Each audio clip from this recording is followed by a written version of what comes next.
आज श्री नर्मदे हर कल ओंकारेश्वर से यात्रा प्रारंभ करी, जहाँ तेलीपट्टियान बाबा सियाराम के दर्शन करते हुए मेंद्राना, जहाँ बहुत ही सुंदर भगवान राधा कृष्ण का मंदिर है, धाम है, यहाँ से यात्रा प्रारंभ कर रहे हैं। इसके बाद आज की जो यात्रा होगी वो अगले वीडियो में आपको देखने को मिलेगी। नर्मदे हर। माँ श्री नर्मदे हर। सविंदु सिंधु शुष्कल तरंग भंग रंजितम द्विशस्सु पाप जात जात कारिवारि संयुतम कृतांत दूत काल भूत वीतिहारि वर्मदे त्वदीय पाद पंकजम नमामि देवी नर्मदे। नर्मदे हर। आज की यात्रा मेंद्राना से प्रारंभ करी, जहाँ से हम पहुँचे कुंदकेश्वर महादेव, जिसको अगर कहा जाए तो दक्षिण काशी कहा जाता है। यहाँ बहुत ही सुंदर घाट बने हुए, घाट पर हमने दर्शन किए। इस घाट का एक विशेष महत्व है। 3 नदियों के संगम से ये घाट बना हुआ है। यहाँ पर कहा जाता है कावेरी, ताप्ती और एक और अदृश्य नदी है जिसका रहस्य कोई नहीं जानता है। यहाँ अति विशेष महत्व है कि अस्थिया विसर्जन, किसी प्रकार की कोई मन्नत हो तो यहाँ आकर स्नान करने से मन्नत पूरी होती है। यहाँ कहीं कालसर्प योग, पितृदोष इत्यादि जो योग होते हैं, इनका निवारण भी यहाँ किया जाता है। इसी के आगे जो मंदिर है वो सिद्धकेश्वर महादेव का मंदिर है, जो नदी के उस पार है। यहाँ सभी ने माता जी के दर्शन किए। दर्शन करने के बाद जल छिड़का अपने ऊपर, यहाँ थोड़ी देर बैठे और बैठने के बाद फिर यहाँ से आगे की ओर बढ़े। ये जो नर्मदा परिक्रमा चल रही है उसका आज का द्वितीय दिवस है।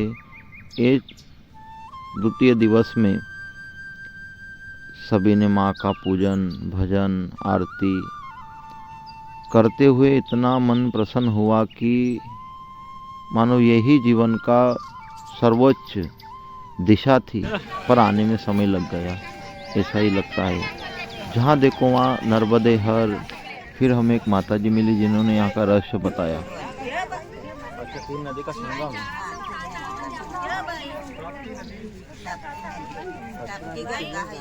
तो अस्थिया वगैरह विसर्जन करते हैं।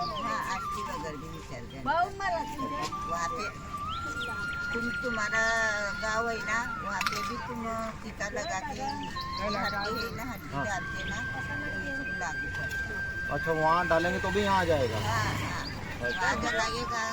मैया का बहुत ही सुंदर भाव था। इन्होंने कहा कि कहीं भी आप देह त्यागो और हड्डियाँ अगर यहाँ आके विसर्जन अपने गांव से विसर्जन करते हो तो माँ नर्मदा में कहीं न कहीं मिली जाती। इसी के बाद में हमने कुंदकेश्वर महादेव के दर्शन किए। यहाँ 3 मुख्यतः भगवान शिव के स्थान है, कुंदकेश्वर महादेव, केदारेश्वर महादेव और एक और जो है पुष्पदंत। वो पुष्पदंत महाराज वो थे जिन्होंने शिव महिम्न स्तोत्र का गान पाठन किया और रचना करी। भगवान शिव के अनन्य भक्त हुए। इन्हीं के बाद यहाँ दर्शन करते हुए भगवान को बहुत सुंदर स्तुतियाँ गाई, स्तुतियाँ सुनाई। इसी के बाद में फिर हम चल गए शूलपाणेश्वर महादेव, जो महादेव का मंदिर पुराना जो था, वहाँ का रहस्य है कि आज भी वहाँ अश्वत्थामा आकर भगवान शिव की पूजन करते हैं। वो तो सरदार वल्लभ भाई डैम जो बना हुआ है उसमें डूब चुका है। उसके लिए नवीन मंदिर का निर्माण करवाया गया है। जो मंदिर है शूलपाणेश्वर महादेव के नाम से, वो सरदार पटेल जो डैम है उस डैम के किनारे स्थित है। यहाँ का एक विशेष महत्व है कि यहाँ नित्य ही माँ गंगा की तरह आरती होती है। ये दृश्य देखकर मन आनंदित हो गया, पुलकित हो गया कि इस तरह की आरती देखकर माँ नर्मदा की सुंदर छवि, कल कल बेती माँ नर्मदा। बिल्कुल सब भक्तों यहाँ बहुत ही उत्साहित थे आरती को लेकर।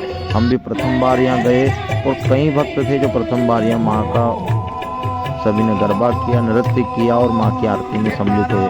आगे आप जय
के भजन श्रवण करे, स्तुतियाँ श्रवण करे। उसके बाद में महा आरती के लिए सभी तैयार हुए। ये जो टीम है ये नीचे ही अपनी यहाँ सेवा देती है निस्वार्थ भाव से। और 8 ब्राह्मणों के द्वारा माँ नर्मदा की नित्य आरती होती है। बहुत सुंदर दृश्य है। आगे आप आरती के भी दर्शन करिए। आप जहाँ है वहीं से नर्मदे हर कहते हुए इस यात्रा में जुड़ सकते हैं। कल की यात्रा हमारी रहेगी शूलपाणेश्वर महादेव से झगड़ियामढ़ी, जहाँ बहुत ही सुंदर स्थान है। वहाँ के दर्शन करने के बाद रत्ना सागर पार करके नौका के द्वारा पार कर वहाँ माँ का चरण है ऐसा माना गया है। तो वो पार करने के पश्चात फिर मिट्टी तलाई जाएंगे। मिट्टी तलाई से द्वारिका तक की यात्रा रहेगी, जो आपको दर्शन होते रहेंगे।